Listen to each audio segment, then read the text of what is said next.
Hello, hello, hello, everyone. Thank you for tuning in. I am JayLee. This is JLeesCorner. I just woke up from a nap. Okay, and y'all have a bit of my hair. It'll be in a ponytail tomorrow. And this is my review for 90 Day Fiance Happily Ever After. Okay, season 5, episode 9. And let's just get started. Okay, I don't feel like going through the whole rigmarole at the beginning because it's just 90 Day Fiance. Y'all know to relax, relate, to release. Okay, y'all know to inhale, exhale. Okay, y'all know to listen to yourselves. Y'all know to follow me on IG and on Twitter at J_Lees_Corner. Y'all know to become a hoe. JayBird, JayBird. Okay, and all that goodness. Y'all know all of those things. So let's get started. Anyway, first up we have Colt and Jess. Boom. Okay. Colt and Jess, honey, it's a whole mess. So we know that the last episode Debbie said, "Oh, you know that, you know what I'm saying, Vanessa's watching the cats, and Vanessa's our friend, and we don't want no drama around these pods." Okay, I have a onesie on because it's cold in my apartment, because it's warm outside. So, you know what I'm saying, don't judge me, judge yourselves. Anyway, and I look cute and things. But, so Jess is upset.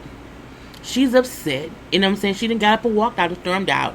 Debbie feel like that is childish, because that is so childish. If you don't trust somebody, you can't be childish. Y'all don't have no real relationship, okay? And then she also feel like, Jess is acting like Larissa. I mean, she is a little bit, but Debbie knew what she was doing when Debbie told that girl that Vanessa was watching their cats. Now, Colt did not go after Jess. He said, because one, I want her to calm down or whatever. And she getting so jealous. This is not ideal for them to be being together in a relationship, okay? She shouldn't be doing all of that. Not all of that. He also brings up how there is nothing between him and Vanessa, that he really likes Jess. He loves Jess, and that's what it is. He also tells us that he did have sex with Vanessa before. Him and Vanessa was intimate once. He said once. We said we was intimate before, okay? And now we just friends. And that's it. That's it. But he said, I know I was wrong for lying to Jess and telling her that I wasn't talking to Vanessa. Me and Vanessa were still friends and whatnot. So, Della, you need to figure it out. Figure out what you want to deal with, Colt. Do you want to deal with this forever? Okay? And ever?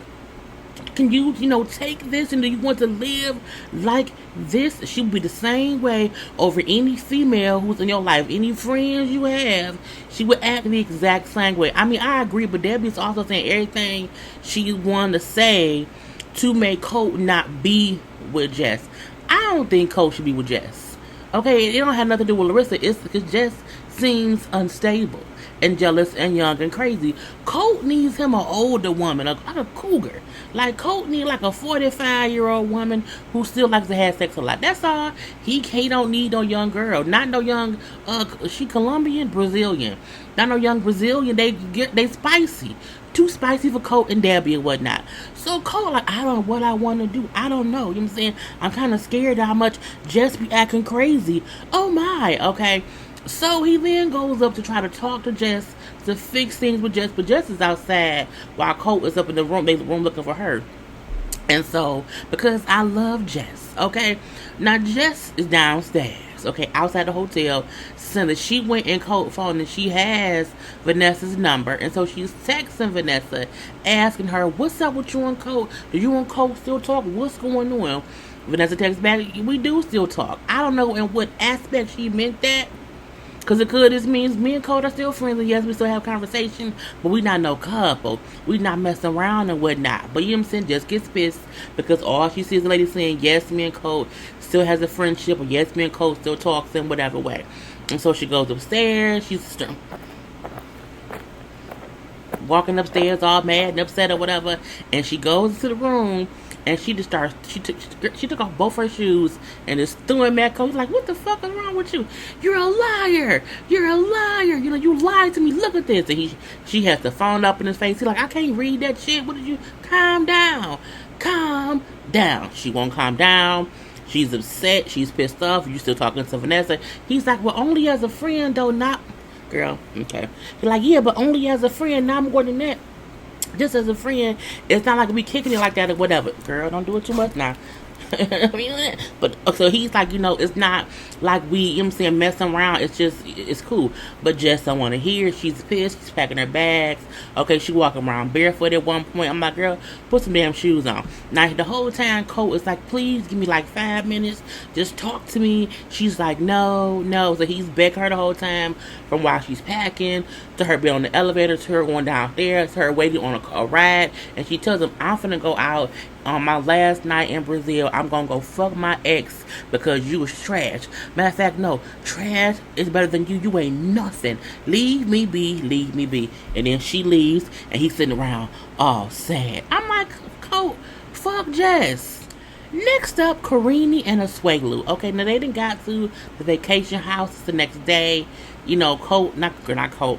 Asuelu has apologized to call her Karini. Kalani, he's apologized to Kalani about him being upset and fussing last night because they didn't go see his family. So they're cool on that. But they also bring up how they don't want to stay in this vacation house because the vacation house is haunted. He said he saw a little child ghost while he went to go pee. She said when she was asleep, she heard, voices. Why y'all still there? Look, if I ever hear voices in my house, I'm moving that night, okay? Call them the U-Haul truck. I don't care if it's 3 a.m. Look, I need y'all here immediately. I'm leaving. I don't play with spirits. I don't play with spirits. Anyway, so we see her sister Kaloni. Is it Kaloni? I think it's Kaloni. Because her name is Kalani. So I think it's Kaloni.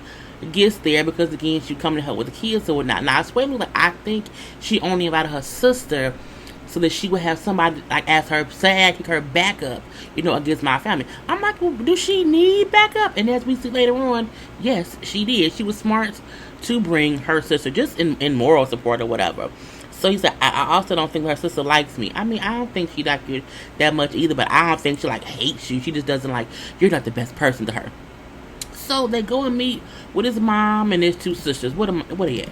Boom. Okay, so we see the mom in the middle, the 2 sisters or whatever, and the sister, in the, I guess it's a green and white shirt. Is it a brown? I don't know. The one with the fuller hair. Okay, that one. She happens to be deaf, and only the other sister knows sign language. And I'm like, okay, that's fine, or whatever. So they all meet up. It's a wonderful trip. Okay, it's like, hey, I miss my son so much. I miss my son so much. Oh, hug, hug, hug. To kids. Oh my God, my grandkids. Oh, it's amazing. It's amazing. And then it gets pretty weird. Okay, it gets pretty weird because his mama starts kissing him. And from the angle that we saw, it looked like mama was kissing him in his mouth for a whole makeout session. I was like, that look like that man's mouth. Is she pressing it? Oh, she's still kissing? Oh, okay, it's getting more weird. Oh, she hasn't let go. Not only has she not let go, he hasn't either.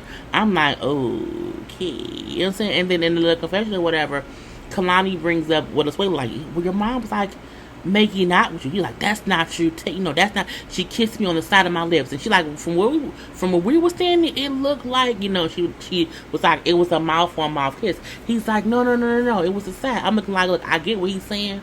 It completely looked like his mama made out with him. Now maybe she was aiming for the side of the lip, but I feel like she got at least this much of his lip for a long period of time, and she just kept holding it there. And I was like, no one's gonna stop. I don't think this is right. This is not right. Somebody stop it. And nobody stopped it or whatever. Anyways, he's a bit upset about that, but that goes past. They did take a train and a bus and an airplane or whatever. Not an airplane, but they want to look far distance to go to this restaurant area that has tons of food trucks, and he said he's never had food truck food, so he wants to have all the food truck food that's available there. He's gonna get some of everything. And he goes to he went to 4 trucks. Give me the best of the best of the best of whatever food you have. Okay, I want the best of the best. I'm like, you're not gonna say give me a taco, give me a burrito, give me the steak and cheese, give me a fish, not. Oh, he's so childlike, but I guess it is what it is. And he gets a lot of food for the family and whatever. It's okay, here's the food, eat, here and everything. They all sitting down. He we also brought y'all gifts. Oh, you brought us gifts. Okay, cool. Did you bring me some money, son? Did you bring me some money? And I'm like, damn. Already, y'all, you barely been there a couple minutes, whatever. He's like, Yeah, he keeps looking at Kalani. You know what I'm saying? Like, okay, here go the money conversation or whatever. And she's like, okay, well, how much did you bring? Now, the sister said, I told my brother to bring her $1,000. I'm like, bitch, you can't, look, no, he can't afford that. It's crazy that it's like, like, you do understand he can't afford that. That's the weird part that I keep getting confused about, but I digress. He then said, we got you $100, and she's like, that's all? The sister who can talk and the mom, that's just 100? That's it? She then signs to the sister, it's a 100 or whatever. Only 100. They all like, oh, that's nothing. I told you to bring 1,000. He said, well, that's all I have. You know what I'm saying? Well, that's too small. You know what I'm saying? We need more than that. Telling him that he needs to take care of the family. Okay? Because his parents are alive and they need money. He like, look, I have kids. You know what I'm saying? And that's all I can afford is $100. You know what I'm saying? And then Kalani brings up, like, we don't have a lot of money to give y'all. You know what I'm saying? Where do y'all think the money will come from? The sister then said, well, you need to work full time and take care of your little family. When she said I get it. Asuelu does need more than a part-time job. However, girl, boo, okay? For her to say to him, you need to work and get a full-time job, not to support your wife and your children, but to support us and our pain. I'm looking like, bitch, what? Where? Who? Where? What? Okay, talking about to take care of your little family and then also the family back home. I'm looking like, he got 2 kids and a whole wife in the United of these states. Girl, the fuck bye. So he tells them, look, I get tired. He said, no, I've tried to get a full-time job. I just haven't gotten one yet or whatever. And, me and Kalani discuss what we can afford or whatever, and we go off of that. And then he said, I need to take care of my wife and my children. I'm like, kudos to Asuelu for making sure to tell them my first priority is my wife and my children. Even though he wants to give his family money, he says that, but he still is making it clear to them in person, like, I have to still take care of my family or whatever. You know what I'm saying? The mom then say, well, Kalani family has money, they can support her kid. Bitch, what? You want to tell your grown ass son to have his wife's family to take care of his children so that he can take care of y'all? Okay. You know what I'm saying? He said, look, they already help us, a lot anyway. I'm not asking them to do more. You know what I'm saying? That's not what I want to do or whatever. The sister then says, well, how, as a child in our family, you know what I'm saying, you have to send money home to the family. Kalani then says, well, do you send money to the family? And honey, if looks could kill, boom. Her sister is me. I'm her sister, because how dare you say y'all have to send money back home and then expect for my sister and my parents to pay for the children that your brother helped make? Bitch, what? Do you send money home? That's the question I have for you. The sister then tells them, well, that's none of your business. I'm like, well, bitch, yes, it is. The mama then say, we ain't talking to you. This is, leave my daughters alone. We talking to my son. I'm looking like, where do you think the $100 came from? It came from your son and his girl. Asuelu's family ain't shit. Okay, the mama then said, what, fine. I'll take the $100, but I want to go home. I'm leaving.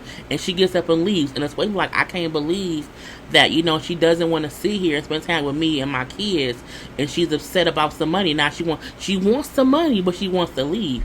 He then brings up, he's like, Kalani tells me all the time that, you know what I'm saying, your family only calls you about money. Like, they don't really, reach out to you unless they need something. He says, and now I believe that to be true because look what just happened. I'm looking like, his family ain't shit.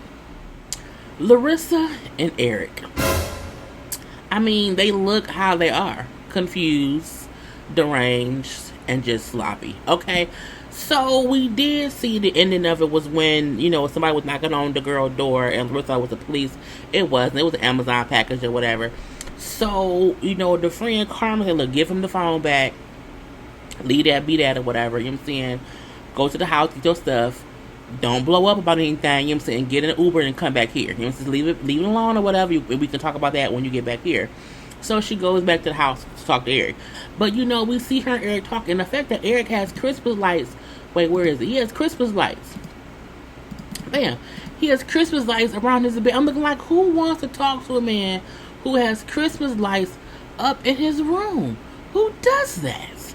That's just weird to me. And they just sat and talked in his room the whole time, and the Christmas lights to me were just distracting or whatever. So her main upsetness is that he told people that she was bad sexually. She then said, if I was so bad, why would you come out all the time? I'm like, eventually stuff comes out if you keep jumping on it. It don't mean it was good. I'm just saying anyway, but it's weird or whatever. So he like, what you want to do? Because I'm not finna keep fuss with you, whatever. Like, you chased down my exes and created this drama based on stuff I said while we were broken up or whatever. And she likes, so what you want to do? Well, I want you to tell me everything you say. He like, look, no. Or instead of that, do you want to remember the thing that you need to unpack or the pack to take to wherever you moving to next? Because you can't stay here, okay?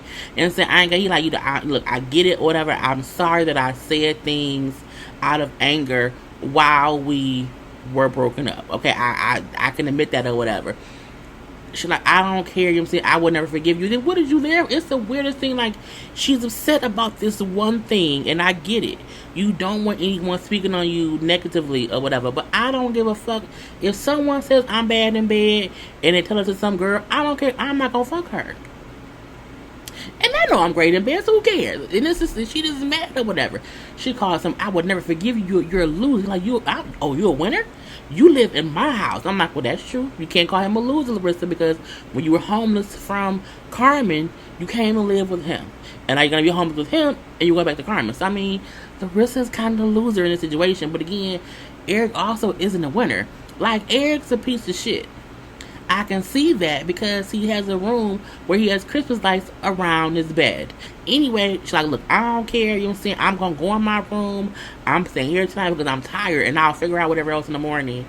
And then, but all she cared about is what he said. Girl, it was just dumb to me. Tania and Syngin.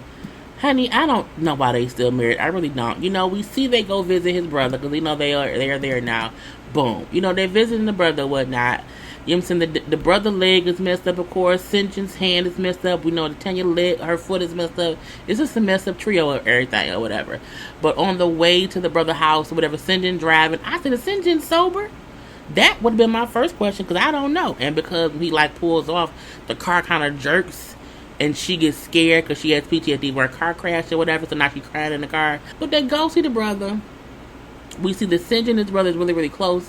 They both really, really miss each other. They both seem happier together. That's fine. The brother's doing better now, but it's, the blood clock thing or whatnot. And so, since being out the hospital and now that they're able to see each other, they're both happier people or whatever. And then we see Cindy to say how the things that is not great in America. How, it's been hard. I get lonely or whatever. Things are expensive there. It's a lot of bills that have to be paid. I have not met any friends. And the whole time, he hasn't said much at all that's positive about being there. Not even about his wife. And so it's saying like, well, damn. It's not all bad in America. I'm looking like, but for him, it may be. I think she is comfortable there because she hasn't left her life. Whereas he's in a whole different place. So for him, it's kind of miserable. And I'm like, I guess that's what it is. So within the next day, she said how Cindy's going to hang out with his friends. So Tanya's hanging out with the sister and the mama all, for the rest of the time or whatever. Now, she brings up how, she's like, I feel like Cindy is happy. I made a lot of compromises from the beginning of our relationship, and I feel like he doesn't, sometimes realize that.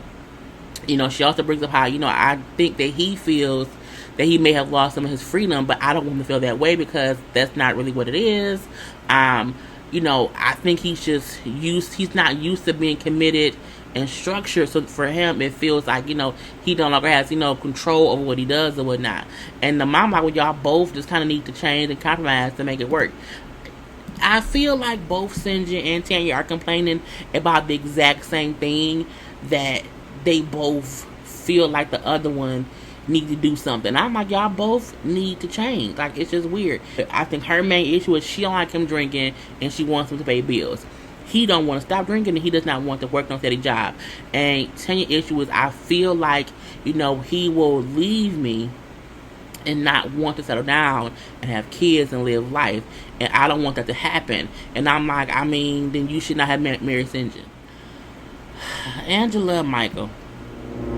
Angela gets on all my nerves. I feel like, I mean, she makes my blood boil whenever I have to, just even discuss her and him.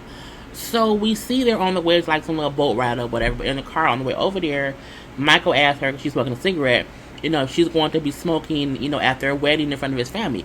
She tells him, stop trying to make me someone I am not. But you keep trying to make that man not be Nigerian. You keep wanting to downplay and cut off anything that he says is part of his culture. You are the one trying to make him be someone that he is not. And that pisses me off. But I mean, he left to do it. Anyway, they on the boat talking about having children. This heifer say I would have to lose weight, stop smoking, get my health in order, even to have kids, and I don't have time for all that stress of you marry me, and I can't give you a child. I want to be sure you don't leave me. I need them to clearly say she cannot give him children. That if shit is stupid. It's not if. She cannot birth any baby. She don't have no eggs in her. She can't give him kids. She cannot give him kids. That should be clear cut and dry. Point blank, period. He said, well, if you can't give me kids, I'm saying, I will still be with you because I do love you. You know what I'm saying? He said, but I don't know if my mom will then, still, bless our union, knowing I won't have children. And I'm looking like, I don't get why Michael is still even entertaining the bullshit. I'm like, maybe when she go back to America, he'll let her ass be over there. He'll be over here having babies. But I feel like, if you want kids, why are you marrying a woman who can't give them to you? Michael, at this point, you're an idiot. And she say, your mom should just get over. Like, we should not care, what anyone else feels, even your mom or whatever. He even says, but you forget, it's my culture. Part of my culture is, that, we're just expected to have children. She says, out her own white ass mouth, I am sick and tired of all this culture shit. Just be a man and stand up for us. I'm looking like, really, bitch? And the fact that he allowed, it's the disrespect of his Nigerian culture that I feel like is so sad that he's allowing her to say these things. I don't know if I have to get to America by hook or crook or whatever, but I feel like it's not worth it. Just the disrespect and the disregard for his culture that she does is mind-boggling to me, that he just allows. When she said that, I'm like, are there no other night? Like, can no one hear her talking? Like, no one wants to knock her ass into the water? Rather, take her to Georgia, take her to Lake Lanier. Yep, take Angela. Tell Angela to go swimming in Lake Lanier. Let's do that, okay?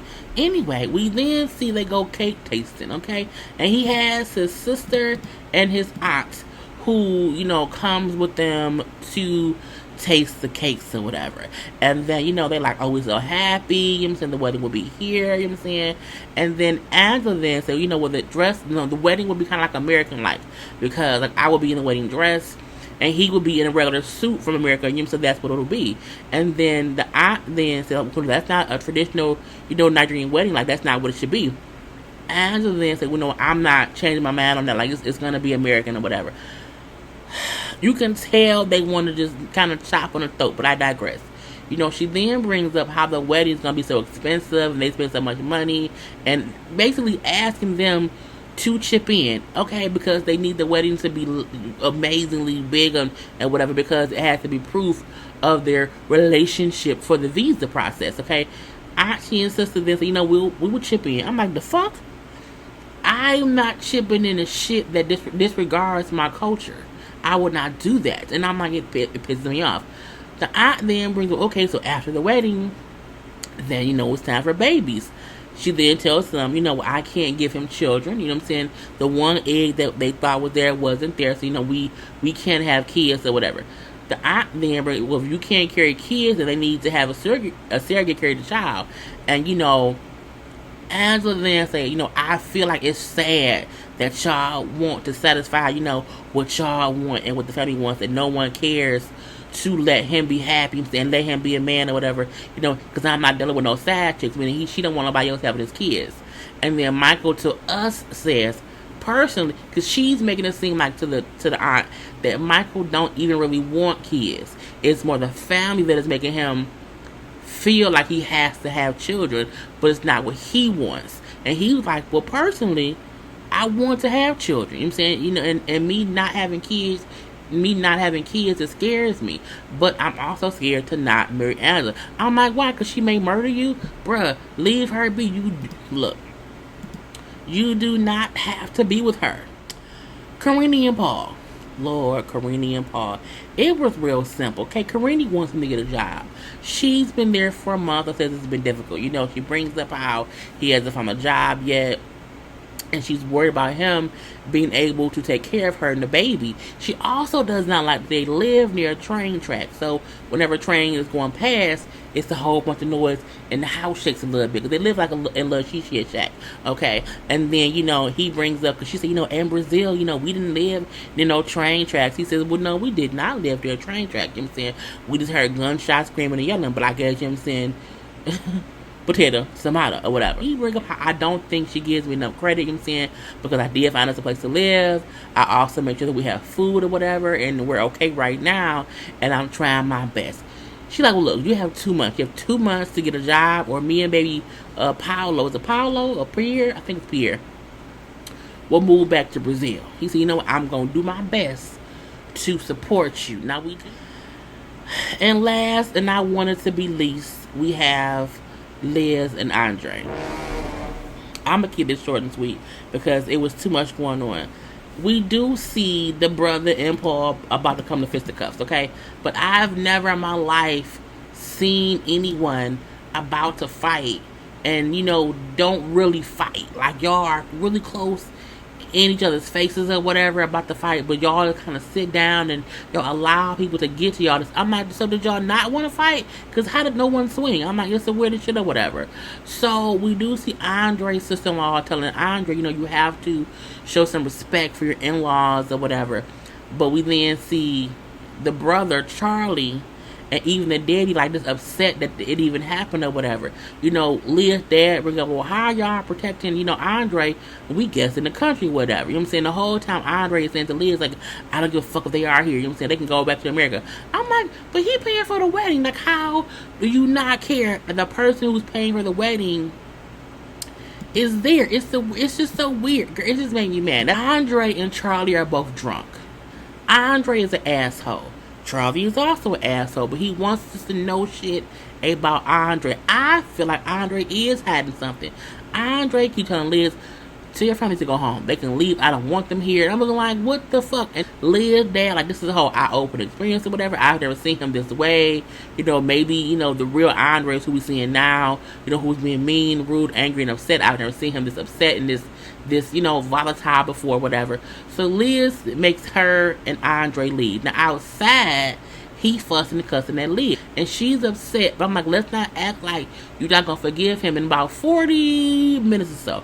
So he then goes back inside, get his brother to come outside and say, you need to have all of our friends leave them there. Like, they should all leave. Like, you know, and he like, what the fuck is wrong with you? Like, you need to calm down or whatever. You know what I'm saying? You know, you on their side? He like, no, I'm not on their side. But, you know what I'm saying? I want to be sure they're okay. You know, they're guests in our country, whatever. He like, no, you need to leave. And it was dumb. And you can tell that Andrei was drunk. And that's not to excuse his actions, but I feel like that's who he really is. You can't tell me that Andrei don't beat Liz. You can't tell me he ain't not one time, like, tripped her on the carpet or whatever. It's just stupid shit. Stupid shit. Now, the brother then brings about, you know, my brother was, you know, angry or whatever, but he's my brother. But I also feel like Chuck and Charlie should not have been asking questions that Andrei don't like. I'm looking like, what the fuck is wrong with people? And then the whole time outside, Liz asking Andrei, like, are you hiding something? Like, why are you getting so mad that they ask questions? Like, they're just asking questions about you. Like, what makes you so mad about that? You're my wife, and you did nothing, and you should always defend me and not their side. I'm looking like, look. Fuck Andrei and fuck Liz. It was the stupidest, longest, drawn-out, drunken mess that I've seen. And the only one who acted civilized was Liz's daddy. But I would be like, I'm not paying for shit. I'm leaving. He can't respect me and my son. Why would I pay for a wedding? Why? And why would my daughter allow this dysfunctional shit to be a part of whatever. And Dad did, like, we can't pick our friends, but we can pick our friends, but we can't pick our family. Yes, you can when you married into one. And that was it. Girl, I'm just over it. I'm ready to go. This whole episode pissed me off, but I digress. Peace.